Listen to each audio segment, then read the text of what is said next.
Assalamualaikum geng. Okey, so hari ni abang tu bawa dia ni ada Mazda Lantis B8 engine B8 180. Okey, so ni adalah B8 180. Sebab apa B8 180? Yang pertama sekali, horsepower dia adalah 180. Dia ada dua model. Yang pertama sekali adalah B8 210. B8 210 ni adalah 210 horsepower dan B8 180 adalah 180 horsepower. Okey. So sebelum kita nak tengok lebih detail dekat dalam enjin ni apa macam rupa dia punya ni, jangan lupa like, share, komen dan subscribe turbo.com. Okey, jom kita tengok. Okey, nampak tu? Okey, so ni adalah dia punya rupa. Ini adalah dia punya rupa. Okey, so kereta ni baru owner baru beli. Dia beli dalam 10,000 lah katanya. Dalam 10,000, so dia tukar timing belt. Lepas tu ada bocor. Bila ada bocor, ada leaking, kita buka balik. Rupanya dia punya time OIC dia berlipat. Okey, so kita dah fix.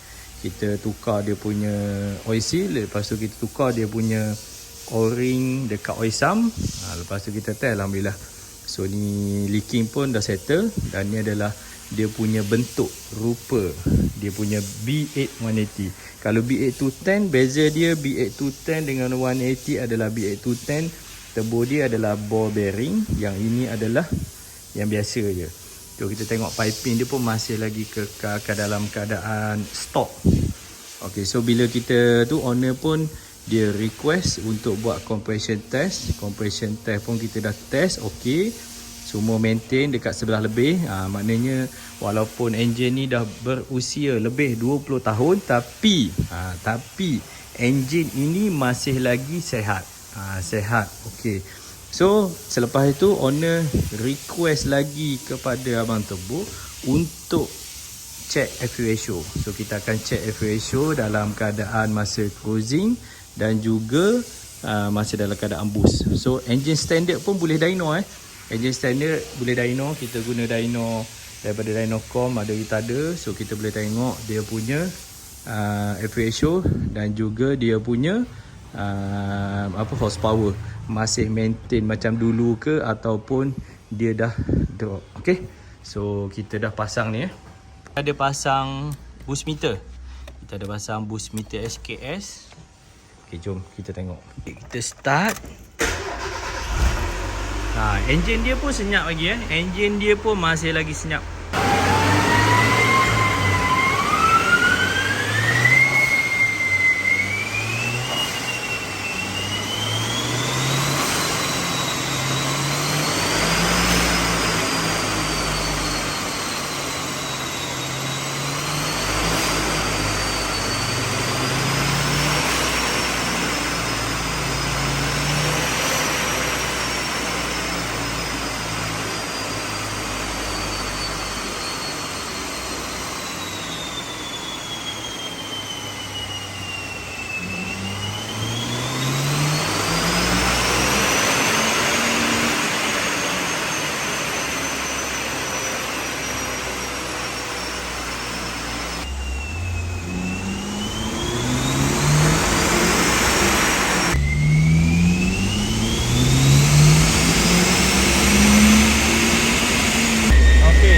Bacaan minyak cruising, okey. So ni adalah ini dalam keadaan ada pun okey. Masa cruising pun okey. Cantik. Okay, so dia punya B8 180. B8 180 184 horsepower. Nama pun B8 180. 180 horsepower. Torque dia pun boleh tahan 268. Memang bawa memang cun lah ni. Sedap-sedap lah ni. 184 horsepower. Dia punya sign macam MK6 GTI Dia punya horsepower macam MK6 GTI standard. Jangan cuba-cuba lah. Jangan cuba-cuba lah MK6. Jangan cuba-cuba lah. Jangan cuba-cuba. Memang mantap Pak Abu. Okey, Assalamualaikum.